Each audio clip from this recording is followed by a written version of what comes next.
本題に参りましょう。キャブが凍る。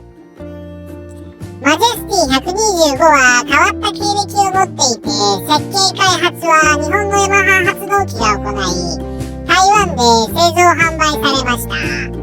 台湾でヒットし、その後日本へ盛んに並行輸入された台湾ヤマハのバイクです。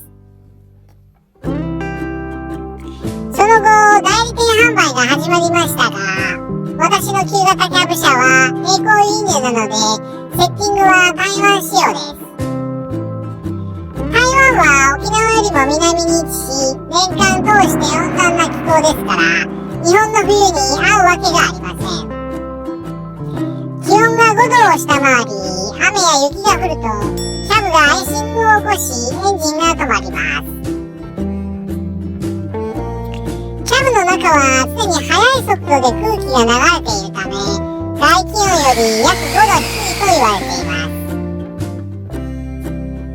つまり外気温が5度を下回るとキャブはマイナス0度となり、空気中の湿度が高いと水分が凍りつき、小さな穴を詰まらせてしまうんです。実際東京でも年に3回は起こり、氷が溶けるまでしばらくエンジンがかかりません。通常日本販売のバイクにはキャブヒーター等がついていて、キャブの温度を安定させていますが、何もついていない。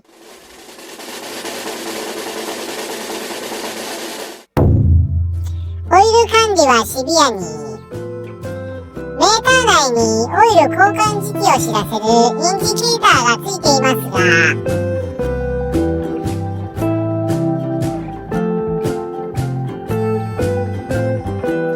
約1000キロで緑から赤に変わります。リセットは穴にキーを差し込む。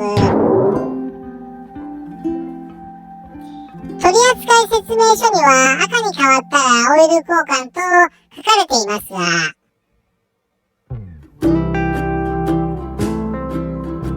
別のページには3000キロごとにオイル交換と書かれています。どっち？結論は、エンジンの構造と経験上2000キロ以内で早めの交換がおすすめです。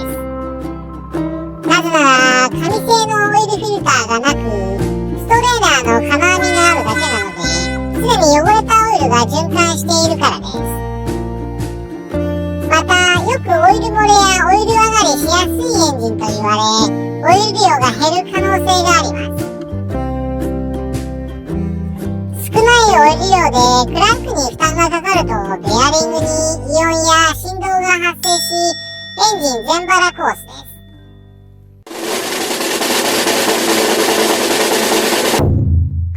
部品調達の問題。ヤマハと名乗っていても、日本ヤマハの正規ラインナップに載ったことはなく、紛れもない輸入車のため、パーツリストを置いていないバイク屋さんも多く、部品購入は自己責任です。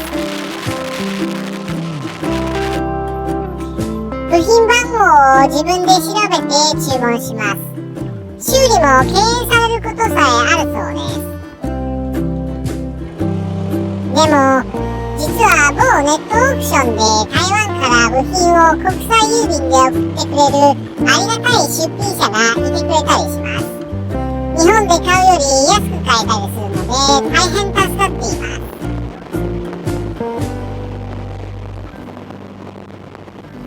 こんな話も台湾と日本で今でも愛されているマジェスティ125ならではではないでしょうか。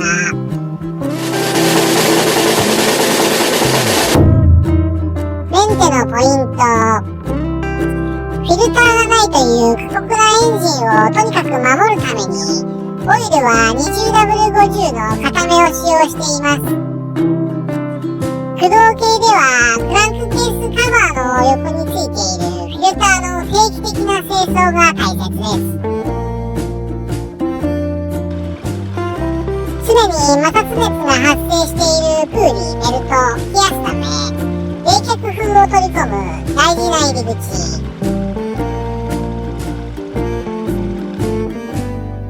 目詰まりしているとドライブベルトやクラッチが高温になり寿命が縮みます。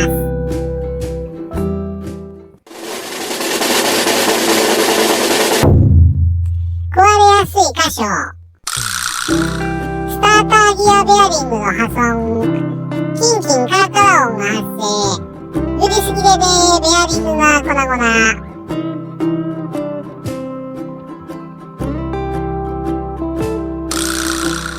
インテークマニホールド亀裂で二次エア吸入。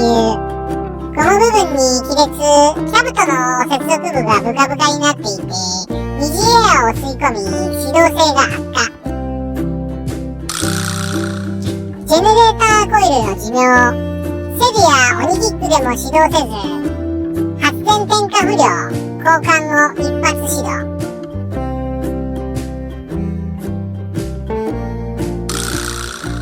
レギュレーターがパンク、電圧低下。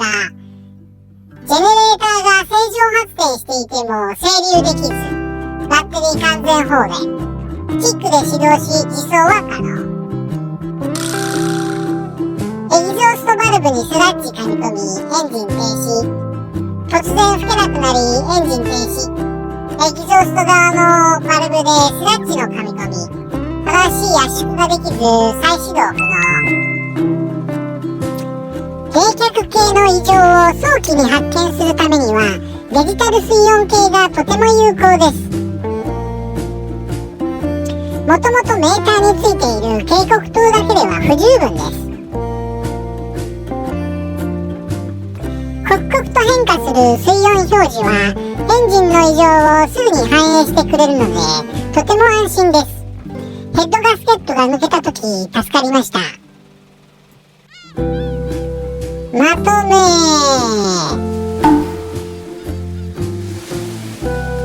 通勤快速として片道15キロ30分、14年間、13万キロ以上。水温管理とオイル管理が原因でエンジンを2個ダメにしました。いずれも5万キロぐらいでした。それでも中古部品も豊富で、ネットオークションで中古エンジンが1万円ぐらいから手に入ります。旧キャブ車のエンジンとインジェクター FI 車のエンジンは基本的には同じなので乗せ替えは可能です。ジェネレーターコイルだけ移植すれば何度でも復活することができます。エンジンの乗せ替えに関する詳しいことはまた別の動画にしたいと思います。おしまい。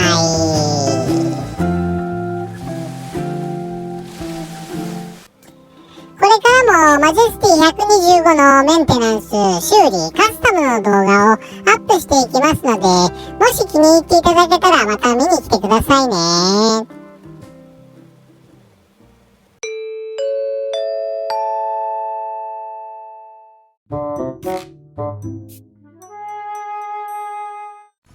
最後までご視聴ありがとうございました。もしよかったらチャンネル登録、コメント、評価お願いします。